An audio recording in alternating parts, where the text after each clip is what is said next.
এদিক দিয়ে হাইটা যাওয়াই মুশকিল, মানে অনেক কষ্টকর। গ্রামটা একদম পুরা নদীর পাশেই গ্রামটা। আসসালামু আলাইকুম, welcome to my new blog. বরাবর আবারও চলে আসলাম নতুন আর একটা ব্লগ ভিডিও নিয়ে। তো আজকে অন্যরকম একটা ব্লগ ভিডিও। আমি যাচ্ছি বিলনথার গ্রামে। হ্যাঁ দাদা ওই পারো দাও। আমি আসলে পল্লী চিকিৎসক, এটা সবাই জানেন আপনারা। আসে ওই পারো তোমার। তো এখন আমি বর্তমানে বিলনথারের মধ্যে আছি।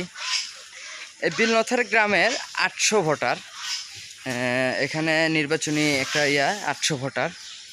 তো আমার পেছনে দেখতে পাচ্ছেন খালি কেদো আর কেদো। এই একটা গ্রামে, ভালো আছেন, এই একটা গ্রামে আসলে নির্বাচনের সময় শুধু জনপ্রতিনিধিদের দেখা যায়, তারপরে যখন নির্বাচিত হওয়ার পরে আর এই গ্রামে আর কোনো দিন পাড়াও পড়ে না।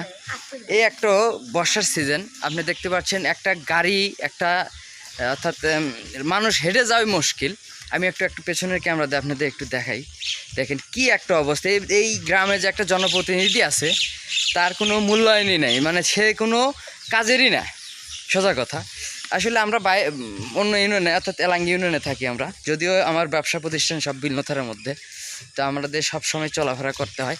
এই দেখেন খেল কেদো আর কেদো।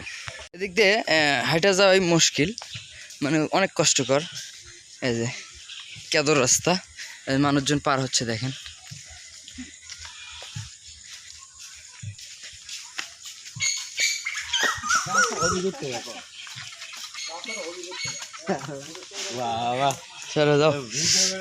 এই দেখেন মানে ধান লাগানোর মতো উপক্রম হয়ে গেছে।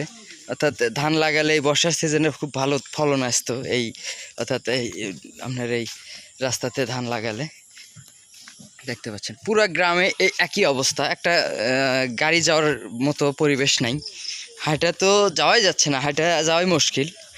একটা গাড়ি যাওয়ার মতো পরিবেশ নেই। গ্রামটা একদম পুরা নদীর পাশেই গ্রামটা, মানে নদীর একদম পাশ দিয়ে এই গ্রামের অর্থাৎ এই গ্রামে মোট জনসংখ্যা হচ্ছে, আচ্ছা ভোটার হচ্ছে 900 জন, মানে 900 ভোটার এই গ্রামের। বিলনথারের মধ্যে যাওয়া এতটাই কষ্টকর, দেখতে পাচ্ছেন একদম কেদো আর কেদো। রাস্তাতে তো হাঁটে যায় মুশকিল। যদি একটা সিরিয়াস কোনো রুগী যদি হয়, নিয়ে যেতে যেতেই তার অবস্থা খারাপ হয়ে যাবে।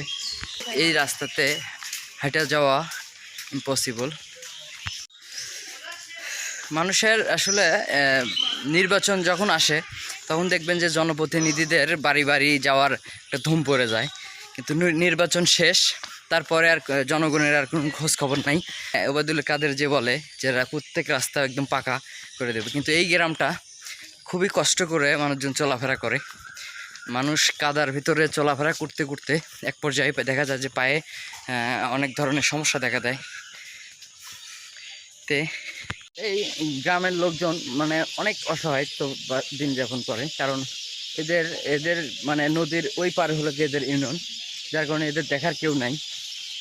দেখুন আমার ভিডিওটি যারা দেখছেন তারা অবশ্যই ভিডিওটি শেয়ার করে দেবেন, কারণ একটা গ্রামের এরকম পরিত্যক্তভাবে কারো মানে অন্ধকার হয়ে গেছে, অর্থাৎ মাগরিবের আজান দিছে, যার কারণে একটু ভিডিওটা কালো কালো আসতেছে।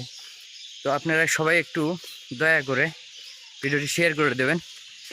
আসলে এসব জিনিস দেখা যায় না, কারণ মানুষজন বন্দি হয়ে আছে বলতে বাড়ির থেকে বেরোতে পারতেছে না। একটু বৃষ্টিতেই রাস্তা দিয়ে কাদা হয়ে যাচ্ছে, যার কারণে মানুষ আর চলাফেরা করতে অনেক সমস্যা। এই একটা গ্রামে যদি কারো সমস্যা হয়, আল্লাহ তা না করুক, যদি কারো মানে গুরুতর সমস্যা হয়, ডাক্তারের কাছে নিয়ে যেতেই রোগীর অবস্থা অনেক খারাপ হয়ে যাবে। আসলে যোগাযোগ ব্যবস্থা এত খারাপ, মানে দেখতে পারেন। তো সবাই একটু ভিডিওটি শেয়ার করে দেবেন। ভালো থাকবেন, সুস্থ থাকবেন, দেখা হচ্ছে পরবর্তী ভিডিওতে। ততক্ষণ আসসালামু আলাইকুম।